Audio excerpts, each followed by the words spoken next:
Good afternoon, ladies and gentlemen. I'm sorry I couldn't be with you today, but I wanted to be here virtually and give you some help if you're stuck on this assignment. So where we left off last week is we were comparing the John White watercolor and the Theodore de Bry engraving. Don't forget, you also have downloaded on your computer the colored version of the engraving that was more detailed for you so you could see better parts of the painting if you get stuck. Don't forget Nomi's in there to give you some moral support.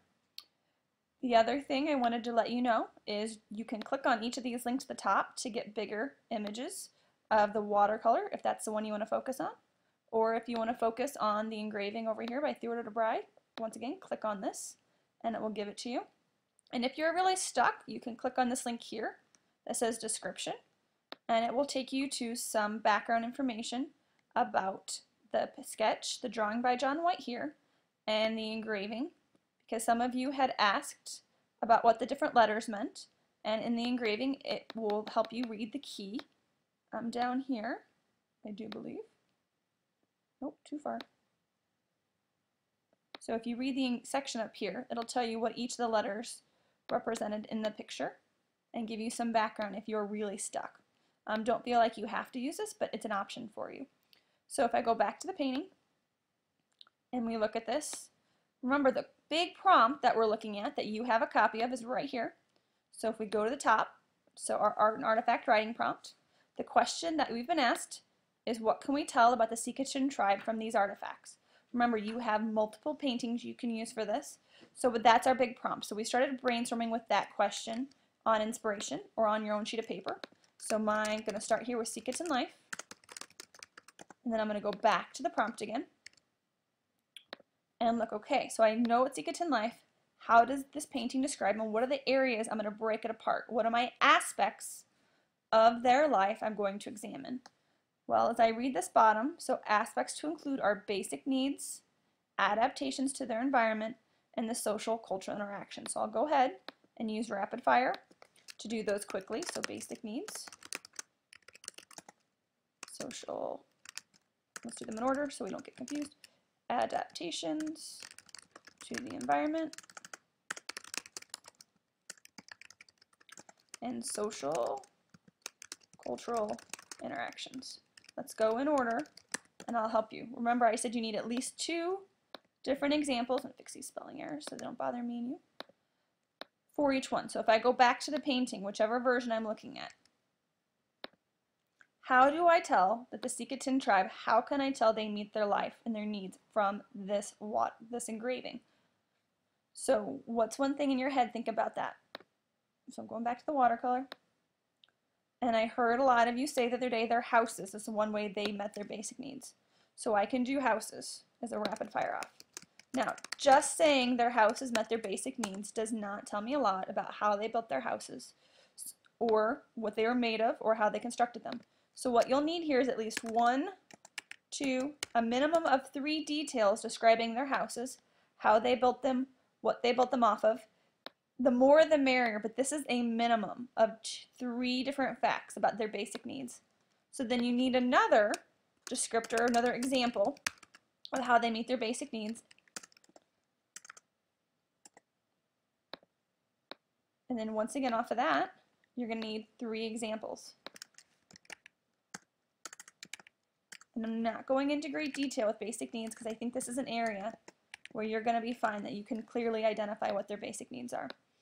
Adaptations to the environment we've talked a lot about, and we did that in class, so I'm going to remind you and refresh your brain here.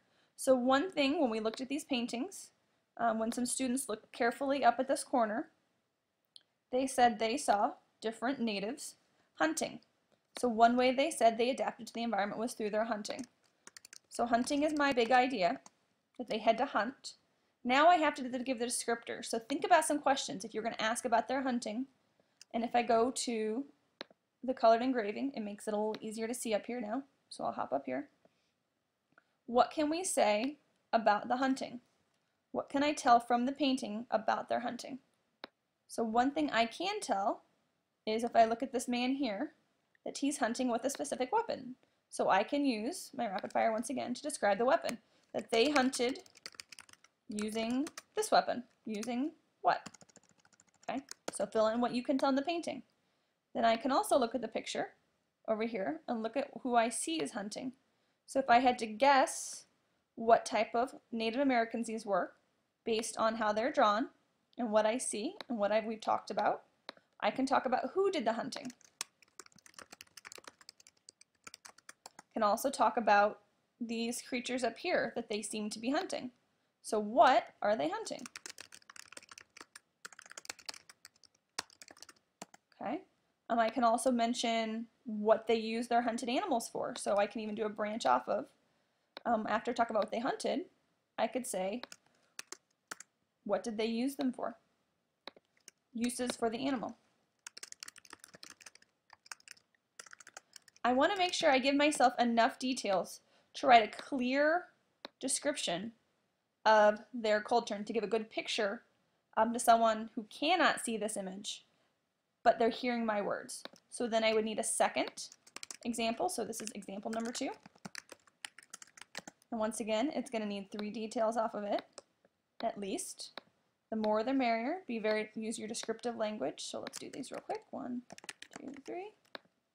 Okay. And like I said, you don't have to use this, but for me, this is the easiest way.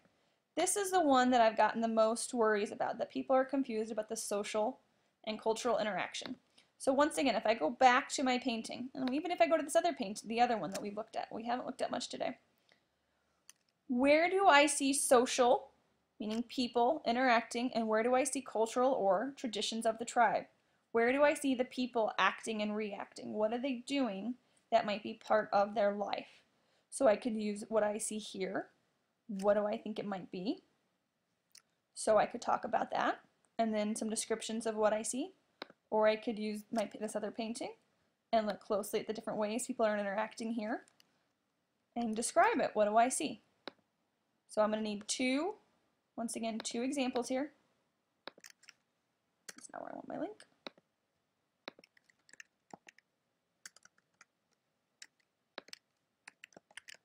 And then I'll need my 3 details off of each of those. Once your web is completed, you'll have it super easy because you'll be taking this and turning it into your outline. Your outline you've received on paper already, and it looks just like this. It looks like all the essays we have done all year. And once again, you've got to fill this out. So you can work in whatever order you want. If you want to go straight to your body paragraphs because you know your argument, you can do that. Or you can work down the line. That you can work on your grabber, introduce the time period. If you're confused with the time period, once again, you can look at your history we already did on the artist because you wrote this part. So remember to check in your notebook for that. And your thesis. This is the hardest part, and this is the first time I'm not giving it to you. What is your argument for your paper? What are you going to try to prove this whole paper is about? And if you've forgotten or don't know, go back to your assignment and once again, look at the prompt. The question was, what can we tell about the Secoton tribe from these artifacts? So you're proving what can you tell about the tribe from these artifacts. When you get to the body paragraphs, this is when it becomes super easy. Aspect 1, you go back to your notes over here. Well, our first thing we did was aspect 1 was basic needs. So our first basic need was houses. So I'll go over here, give my topic sentence introducing basic needs in the Secoton life. And my first point is going to be about their houses. How did they build them? And why did they build them that way? So this is not complete, so it needs to be a complete piece of evidence.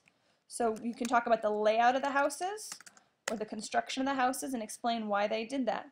The second one will be your second example about the houses and why they did that. The next body paragraph will be your topic sentence here. Somehow it's disappeared. And then your example 1, which can be about hunting, that the Native Americans adapted to the environment through hunting, and then explaining how they hunted and what they hunted and why it was important. Second one will be your next aspect, and so forth. Third body paragraph, you got it, is the third topic, our social and cultural interaction. And then you got your conclusion. Wrapping it all up, what do I believe we can learn from this piece? You're wrapping it up and summarizing up your argument for the entire paper. I know you can do this. I know there's plenty in these paintings for you to see. Nomi is here to help you, Mrs. Meacham is here to help you, and I'm just one day away. Work your tail off, and I believe in you. Have a great day.